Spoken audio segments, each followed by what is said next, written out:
রাতের অন্ধকারে শক্তিশালী ভূমিকম্পে কেঁপে উঠল জাপান।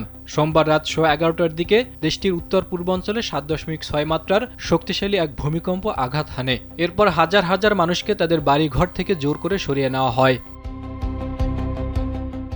দেশটির আবহাওয়া সংস্থা জানিয়েছে, আওমোরি উপকূলীয় অঞ্চল থেকে 80 কিলোমিটার দূরে, ভূমি থেকে 50 কিলোমিটার গভীরে এই ভূমিকম্প আঘাত হানে। এরপরে সুনামির সতর্কতা জারি করা হয়, তবে পরবর্তীতে এটি প্রত্যাহার করে নেওয়া হয়েছে। ভূমিকম্পের আঘাতে ওই অঞ্চলে 2 ফুট উচ্চতার ঢেউ আছড়ে পড়ে। Are you ready to experience the better way to pay? Then try JRF Pay. So what are you waiting for? Download now. Experience a better way to pay with JRF Pay.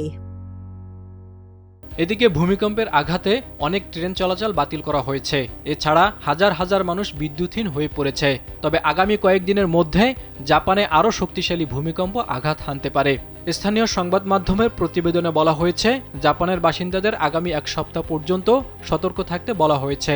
জাপানের প্রধানমন্ত্রী সানাই Takaichi স্থানীয় বাসিন্দাদের ভূমিকম্প অনুভূত হলে ঘর থেকে দ্রুত বের হয়ে যাওয়ার প্রস্তুতি নিতে বলেছেন। জাপান বিশ্বের মধ্যে অধিক ভূমিকম্প প্রবণ দেশগুলোর মধ্যে একটি। রিং অফ ফায়ারের উপর এর অবস্থান হওয়ায় প্রতি বছর দেশটিতে 1500 ভূমিকম্প অনুভূত হয়। এ বছরের শুরুতে জাপানের ভূমিকম্প তদন্ত কমিটি জানায়, আগামী 30 বছরের মধ্যে দেশটিতে একটি ভয়াবহ ভূমিকম্প আঘাত হানতে পারে। এতে হাজার হাজার মানুষের মৃত্যু হতে পারে।